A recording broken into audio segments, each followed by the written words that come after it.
Hi and welcome to the Trading Bell Show. Glad that you have joined us. How was 2023? We want to have a quick review and as well as an outlook of 2024 on an analyst perspective. I'm joined by Ludenyo, the investment analyst, KCB Investment Bank Brokerage, and Samuel Gichohi, Head of Business Development, NCBA Investment Bank. Gentlemen, welcome to the show. Thank you for having us. It's good to see you. And let me start with you, Samuel. I always call you the veteran.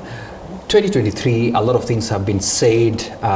People have complained. Some people have had their highs and all that. I just want to hear from your personal perspective, your review in brief. How was it for you? Tough.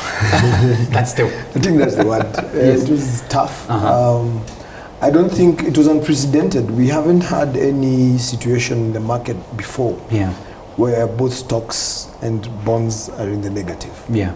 And that in itself was very difficult. Yeah. Usually, high inflation environment is usually driven by a lot of people having a lot of liquidity. So usually interest rates will be rising to reduce the liquidity in the market. The sort of inflation that was pushing us last year was from the geopolitical situation, especially because of supply side, the supply chain disruptions because of the Ukraine war, especially. So that in itself meant that we were seeing increasing interest rates, a depreciated shilling, shares which were in the negative, and so everything was haywire. So from the point where I sit, where I'm advising investors on where to put their money, of course, it was a very difficult conversation. Okay. Again, interest rates were rising in the US and in Europe. And because of that, the shilling was depreciating, a lot of pressure on the shilling, which means then controlling inflation was almost impossible. Again, we had a drought. So, we were being hit from all corners. Of course, the government itself was having liquidity issues, and that in itself is a problem, because then it means if the government was not, paying on time, then it means there's not a lot of money circulating. So it's very difficult situation, very difficult environment to be working in. Yes. I know it's tough to actually tell you to explain 2023 in a few sentences, but thank you so much for that. Jesse, let me bring you in. He has actually touched on something else. The fact that even interest rates, were increasing, on the global scale in some other places. We had one of the elements where we had capital flight. A lot of people just preferring to go out there. And that's why we had some of these things. I don't know what else you may also want to add in your own view, how 2023 has been from your perspective. I totally agree with what he said. Majorly, that has been a key point for investors. An attractive rate in the global markets instigates capital flight, and it begins by some of the emerging markets, and it moves gradually towards the developed markets. Absolutely. And of course, if that reverses, then of course it will also follow the same pattern back. But that has majorly been the key driving point, and therefore that has seen the suppressed performance in our market. Okay, let me get into a bit of equities, and Samuel, I want to start over with you on this. We had some interesting perspectives in terms of some of the equities that performed well when you look at the equities market, and some that had quite a hit. We still had those movements. I want you to highlight maybe on the top gainers that we have had. Any observations that you've made on that? What you'll notice, anybody who was doing exports did very well. So you'll notice a lot of the agriculturals will be sitting on the top gainers. Absolutely. You will not see any of the major blue chips in the top gainers. You're right. So, and then of course the gold ETF, because then people were hedging.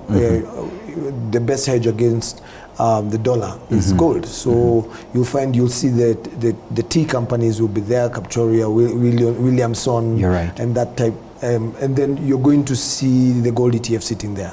On the loser side, of course, anybody who was importing a lot, car in general, will be sitting there. Then you'll notice that the blue chips, because remember, foreign investors look for deal size and liquidity. So they would usually go for the bigger ones. So you're going to see Safaricom and KCB will be sitting there. this is mainly driven by foreign exits that he mentioned, where because the dollar, you see, if I'm holding my shares in Kenya shilling and the dollar is gaining against the shilling, I'm already losing. And then interest rates are also increasing in my country, say I'm in the US or in UK. If interest rates are increasing, it means that it's more attractive for me than to have my money in the stronger currency and gaining better interest rates. So that means we had now another year of net foreign investor exits, which means that huge selling will then bring out it will bring down the big blue chips. One of the key things I also noticed in the top decliners Gichohi was interesting one, EABL. And I remember last year we as well had the Finance Act come into law, and they were a bit hit on that. Could that be a contributor for them being there? Yeah, well, EABL will always be hit by sin tax. It's one of those companies that will always see a tax hit in any budget, so that will usually touch on them. Of course, they will be doing, quite a bit of importing, so it means the dollar will also affect them. But I think that would, I do agree with you on that. I think that would be probably why EABL would be there. But again, remember there was a bit of speculation on the buyback. Remember, Diageo was increasing their stake in EABL, and they were paying, a premium. And so at the beginning of the year, a lot of people would be buying it so that they would sort of speculate and sell it, sell their shares in that buyback. So after the buyback, then naturally that demand also disappeared, which would also have touched on a hit on their share price. Jesse, let me bring you in because you launched the Global Economic Outlook 2024 as KCB, and I like the title, Surviving a Whirlwind. So I don't know why you titled it that way, because I think you're already predicting how this year is going to be. But just in a broader sense, tell us, what did you guys see at 2024 looking at it? Thank you, Maina. So basically that outlook report was to bring out what we were able to predict in terms of the general macroeconomic environment. And given that we're coming from a period of elevated interest rates, we're coming from a period of heightened geopolitical tensions across the globe, and more particularly even across East Africa, the region where our bank is present. We definitely were able to point out a few key factors that we believe are going to influence the markets. We woke up into 2024 in an environment where banks were revising their rates higher. And this is not, this was expected given the central bank towards quarter 4 of 2023 had already revised the central rate upwards. And so that one has a multiple ripple effect in the general economy. In terms of credit access and credit quality, which are the major drivers of economic performance, particularly in a country like Kenya.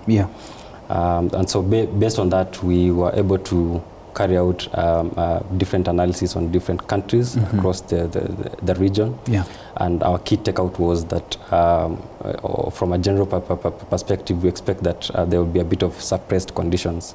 And like someone has mentioned, when you look at some of the key sectors in the market in 2023, they generally had low performance, with major, with improved performance being recorded among exporters. Majorly due to the shilling situation.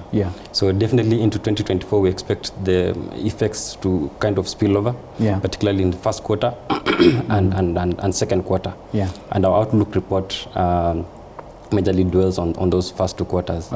If the last 3 years are anything to go by, we know that a year can begin very well, then by March something new happens in the world, and that has happened in 2020, 2021 and 2022. So definitely we were keen to focus on the first 2 quarters. And so we are hopeful. Thank you so much for that highlight. Gichohi, just listening to him and looking at some of the global headwinds that he's talking about, some of them are still there. We've seen escalation, especially on the north. Some of the wars that are smelling by. Trade has been affected as well. So we still see some of those factors that are going to affect us. But I wanted to ask you, they always say there is a silver lining Now that the markets are low, what are the opportunities for you as an analyst and has been here for quite a while? Is there an opportunity for investors? Absolutely. Of course, we are cautiously optimistic. The worst case scenario is war. The war is already on. Yeah, it's I on. mean, it's just that it's still an economic war as we see it. Okay. But it's already on. The global world order is changing. Yeah. But I think the key thing for an investor to look at is the basic fundamentals of the companies in the Nairobi Securities Exchange. Yes. You see, like I said, with the top losers, the likes of KCB and Safaricom, and as much as KCB's loan book had been a bit affected towards the end of the year, is that their fundamentals are strong, but because of foreign exits, there is a big decline in the share price. Yeah. So the company itself is intact. Yeah. The company is making profits. You're right. They're paying good dividends. Yeah. Their share price has gone down by over almost 40-something%. So that tells me that this is just, and I think he also mentioned that if the whole situation reverses, interest rates will likely start going down if the global situation, geopolitical situation does not escalate. And it is in the interest of some of these economies to start reducing interest rates because for America, the banking sector could easily collapse if they do increase interest rates again. So that for me is saying, look, this is an A student who was sick. And this term they might get better and they'll become an A student again. Okay. So for me, I think I would be looking at it in the long term. The most difficult question is when, not if. So we don't know as and he said we are hoping. We are optimistic that things will change and then we shall see that reversal. We did see it in COVID. I think KCB or Safaricom went from around 44 shillings to around 22 shillings. And then when COVID started to reduce, it jumped again back to the same 44. So that was almost 50% down and then a 50% again gain. Now we are again more than 50% down. Yes. What happens if the situation reverses and foreign investors come back? So that is a bit speculative, of course, but it is based on the fundamentals. Because if the company's fundamentals are intact, then I'd be buying and saying, I have some money that I can hold on for another 2-3 years and sit on them. Thank you so much for that. Jesse, I'll be coming to you. I want to ask you what sectors you think we should really be observing, especially this year, that probably will do that. But first, before we get there, we'll take a quick short break. We're taking a break right here on the Trading Bell. We'll be right back with more.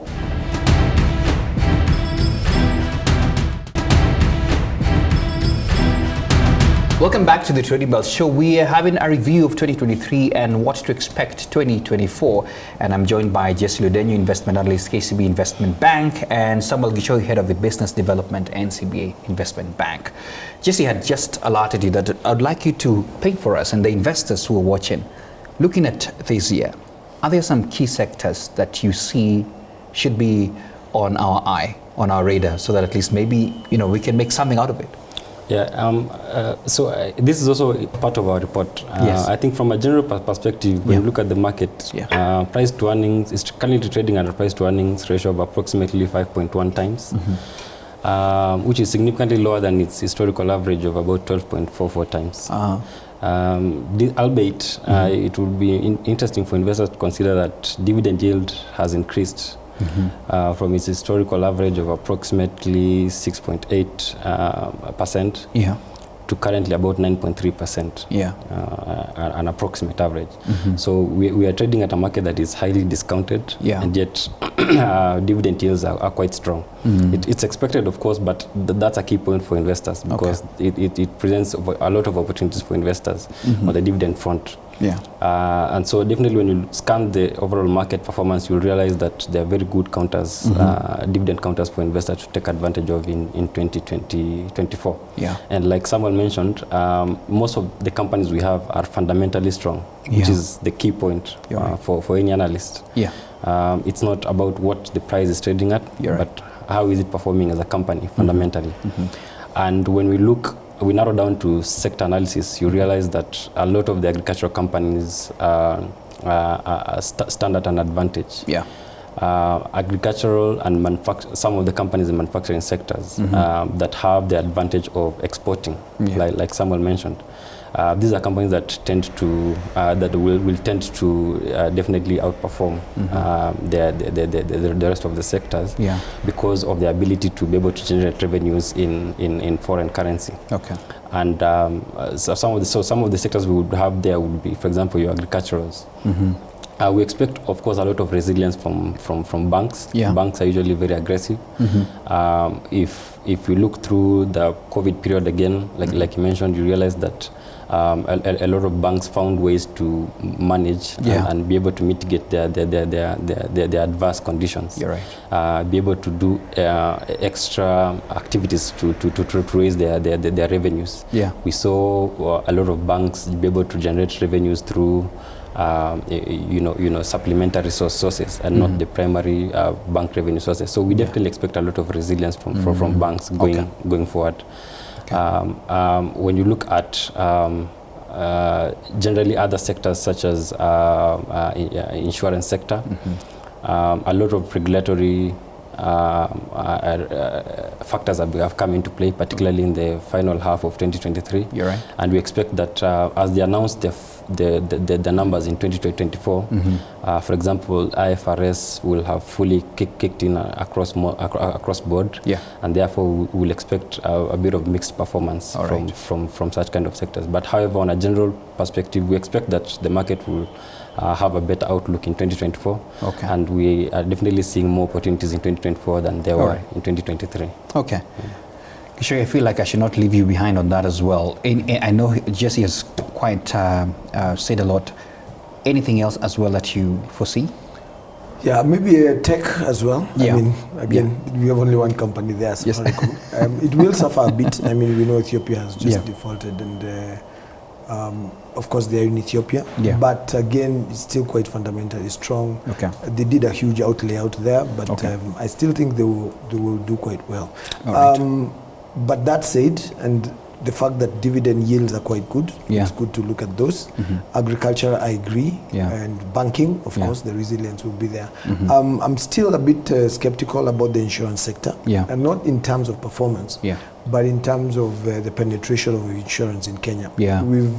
Insurance was the next frontier after the banking sector. You remember there's a time nobody was banked in Kenya, and we had that huge surge, and where the likes of Equity came out of the being small banks and became huge. True.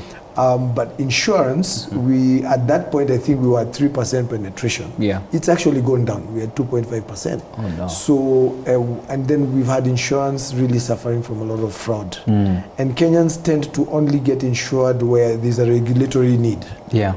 Vehicle insurance because a policeman will check.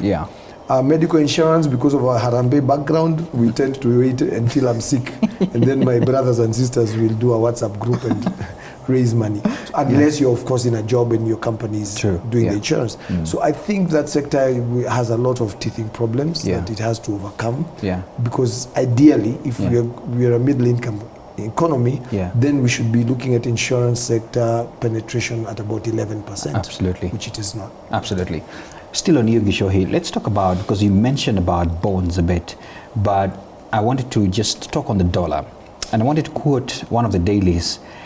This is what they say: the Kenya exports to Africa exceeded imports by 121 billion shillings in 9 months through September last year. So just going back, the fact that we increased, especially when it comes to matters, imports and all that, and we're also exporting more now. What does that mean for the dollar? Are we now stabilizing? Is it now some hope, because we have been sliding for some time? I think what you'd look at is the scale. Because remember, our biggest problem is oil. And we still have that issue where majority of countries, or oil, the petrodollar is still existent, which means you pay for oil in dollars. So, and that's our biggest import. So it always messes up with our balance of trade, which means, yes, we may be exporting more to the African countries, and that is a good thing. But remember, Europe is in a recession, which means I don't know if we have looked at the exports to Europe. Chances are those have gone down. in terms of flowers. Sure. In a recession, who's buying flowers? Yeah. So I would probably be looking at that and seeing, then that's another problem. Okay. So yes, we are exporting more to our neighbors, which is a good thing. Yeah. If we can continue to maintain our exports, particularly to Europe. Yeah. So we'll start to need to look for, if it is to start exporting to other countries, maybe outside of Europe. Yeah. Remember, even our biggest tea importer, which is Pakistan, is not doing very well at the moment. Yeah. And Egypt as well. Yeah. So that means we also have a bit of pressure on that end. Okay. So it's a mixed feeling, but generally I think we would be doing worse than better. Yeah, because what we are exporting to our neighbors is not as big as what we would probably have been exporting to Europe. Okay. Just let me come to you as we come to a close of the conversation. Bonds. And one of the things that I noticed is that last week, for example, all the 3 short-term papers closed above 16%. We're now looking at almost heading towards the 18% on these short-term papers and all that. So there's a whole sharp rise into the interest rates, which probably from a layman perspective looks very attractive. What's driving this in brief, and what's your outlook on the bonds market? So exactly, in our bond outlook, we also have a forecast for the new issued papers, the twin papers for 2024, the first 24, and you'll realize that our estimated outlook, our targeted bidding rates, particularly for the 3 are around 18.2% to 18.39%. Yeah. So and ideally, that's the 3-year paper. When you look at the T-bill rate, of course, all above 16%. And what is peculiar is the inversion, particularly between, or the competition between the 182-day and the 364-day. Yeah. Because for quite a period of time in Q3 2024, waking up into 2023 into 2024, you realize that 364-day paper has been yielding below the 182-day paper. Yeah. And that signals to the investors' drive for shorter term investment, and therefore it makes more sense to an investor to trade on the shorter end of the curve. And we anticipated that because this increase in rates is in line with what has been happening globally. So when we expect that the central bank would be apprehensive to raise those to maintain those rates in an environment where there is upward pressure coming in from investors. Okay. And therefore, going forward, at least up to until the first quarter and the second quarter, we still expect elevated rates. Yeah. But one key thing to also note is that the Fed Reserve had pointed to possibly 3 rate cuts in 2024. So once those rate cuts begin, then that is when we might likely see a reprieve in the local rates here. Yeah. Of course, given an economic lag period. Yeah. But only after that, then we can be able to anticipate a reprieve in the rates. But as things stand currently, elevated rates are the best bet for investors. Okay, thank you so much for that. Yeah. We're coming to a close, Gichohi, and I want to ask you to take a teacher seat first. In the bonds we still talk about Eurobond, and you hear government is about to pay off, and there's a lot of conversations around that. But I wanted to tell our viewers what this Eurobond is, and as you also give your final parting shot to investors. Please go ahead. A Eurobond is a bond that is issued in a currency that is not native to the country. Yeah. So it means that you can do a Eurobond in dollars, you can do a Eurobond in pounds, you can do a Eurobond in yen. Yeah. And so you'll find that Eurobonds will be named differently. It can be a Euro dollar or a Euro yen, which means a Eurobond is just an international, because you're taking it outside of the Kenyan currency. You're right. So it brings in a currency risk, of course, because if interest rate, if exchange rates change, then it means now the dollar is strengthening against the shilling. It means we need more shillings to pay for our interest, which means now it increases our interest payments. And that's why you keep hearing this risk of, one of the reasons you keep hearing this risk of that increase in the payments, because the dollar has gone from, I think, 123 something 7 to last year to about 50 something 157. now. Yeah. You see, so that is actually a form of inflation, Absolutely. really. Yeah. So that said, it means that when you have borrowed Yeah. in dollars, then you need dollars to pay for your Eurobond. And that's why you keep seeing now these discussions about whether we are able to pay it, do we have enough dollars, etc. Yeah. Okay, parting shot for investors, Gichohi. Well, I think what I want to tell investors is that at the end of the day, investment is for the long term. Yeah. I know I've always said that, yes, I may be in something for the long term, but the share price goes up significantly and long term goes out of the window.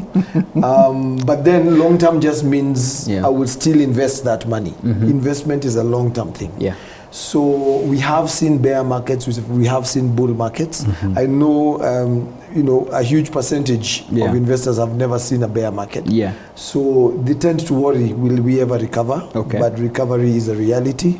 It has happened during COVID. It happened during the credit crunch crisis in 2008. And it's going to happen again. Okay. Of course, the question is how long this will take. But be optimistic. We are cautiously optimistic about 2024. Okay. But in the longer term, we are optimistic. All right. Jesse, you have the final word. Yes. In agreement with him, the key thing for investors is to stay invested. I think it's profound knowledge to us that from one of the world's greatest fund managers that you invest when the market is bleeding. It's because the markets will always be there. So and most of the times these opportunities arise when the values are depressed, when prices are depressed, because when prices come back up, it becomes your margins become thin. And therefore your ability to generate profit is hampered. So I think my parting shot to investors would be to remain invested. There's still a lot of investment opportunities. And we're always there to provide information whenever we're able to. Sure. Yes. There you go. Wow. Stay invested, be cautiously optimistic. There you go. So we have an interesting year. I like the mixed, but there's a lot of optimism towards it. And I like the stay invested part of it as well. So don't give up. You know what? There's always a silver lining at the end of it all. Thank you so much, Jesse Ludenyo and Samuel Gichohi, gentlemen, for your time here. That's it right here on the Trading Bell Show. And before we leave with the markets, I think I'll also give you just not a quote, but really my thoughts that, you know what, at the end of it all, we all have mixed bags of things that come up, but how we set our minds and how we remain optimistic, as Gichohi has put it, is what will really drive us. So have a great year ahead, and of course, stay invested. Thank you so much for your time. I'll leave you now in the markets.